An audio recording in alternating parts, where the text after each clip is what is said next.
Motto for cuteness might be less is more. Chibi, Komoji simplified animals are simple and they're cute because of it. We're going to talk about how to draw cute creatures, designing cute creatures, posing the creatures, and how to draw cute versions of real-life animals. Since chubby face is cute, draw the creature's face short and wide, with the eyes right in the middle.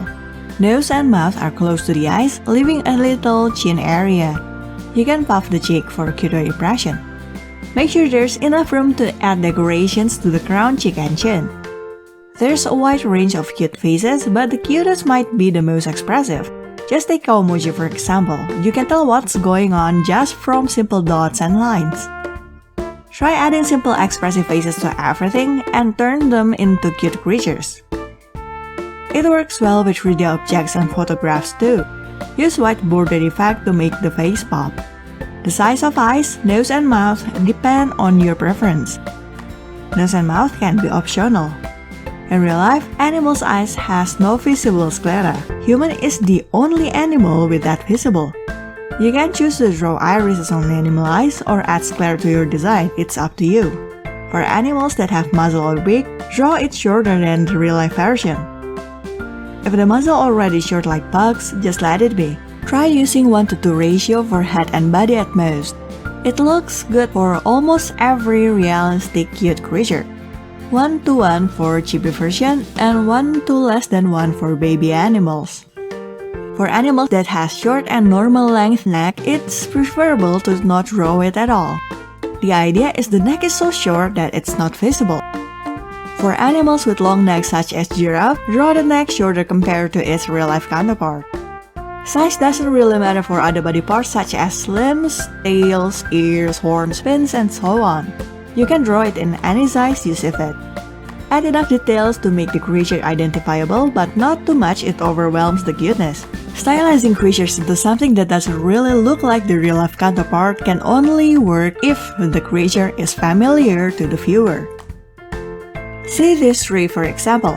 You can tell right away they're cats, even though if you compare them to a real cat, there's only little resemblance. It also works for creatures that have distinguishable features with a degree of familiarity to normal people such as panda, bat, elephant, pig, and so on. You don't draw a heavily stylized lemur and expect most people to correctly guess what it is. Adding human attributes to non-human creatures has its own charm. Even when standing upright, the head-to-body ratio is still the same. Give the body a triangle shape, small shoulder, and wide hips. Like previously mentioned, the size of other body parts and accessories is up to you. As we all know, cute creatures are not limited only to animals.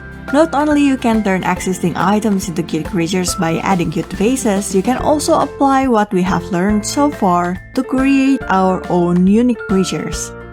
Take this oval for example. Add a face and you've got a cute slide. You can go one step further by adding decorations to it. A horn, eyebrows, fangs, color variations, ears, hair, fur, bows, hats, anything works. Of course, you'll have more options with creatures that has bodies. Create a creature based on existing items or plants. Give it a face and maybe body and lips. You can also turn the creatures into cute robots. It's true that when a creature is cute, almost any pose would look cute on it. Adding context can mean more cute points, even if what the creatures are doing isn't cute. You can also use gap moe by drawing a very not cute creature in a cute pose. Turning your pets into cute art can be easily done. In this section, we'll turn animal references we have into cuter versions. We'll simplify the animals into 2 levels. The first one is a cuter version of the OG, and the second one is the chibi version. Take this tiger as our first subject. Trace the eyes and enlarge it using Pre-Transform tool. Move it to original position. Draw the mouth and nose. Move the eyes, nose, and mouth so that they are close to each other. Draw the rest of the head and simplify the cheek part. Draw a simple tiger pattern instead of following the OG.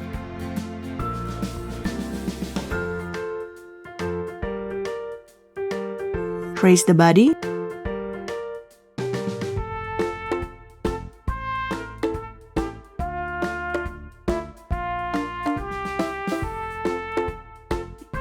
Use Pre-Transform to resize and make it look shorter. Increase the volume of the legs to make it stubby.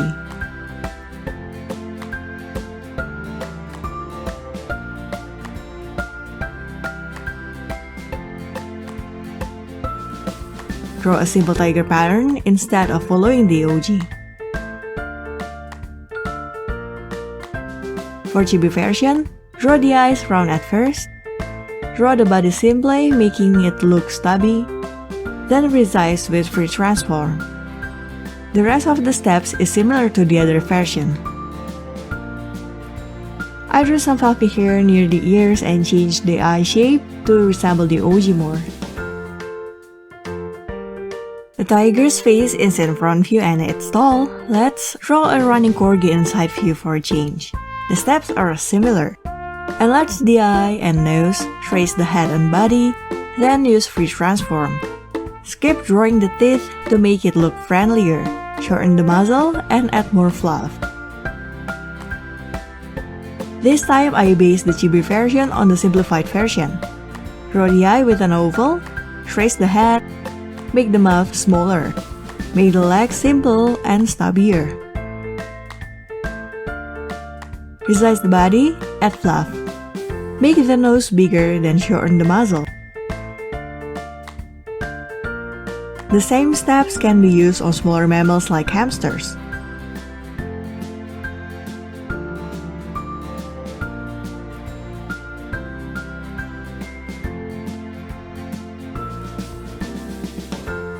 You can also use it to draw vultures,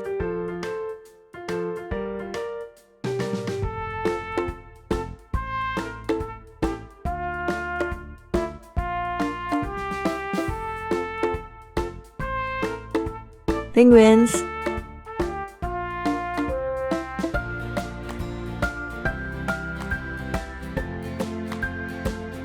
goldfish,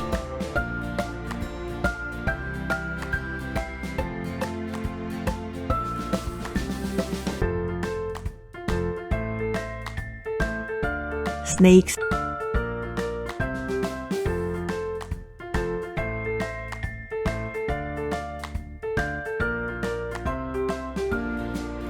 and so on. That's it! I hope this tutorial can help you to draw better cute creatures. If you have any question or want to share your 2 cents about this topic, feel free to leave a comment down below. Thank you for watching and I'll see you next time.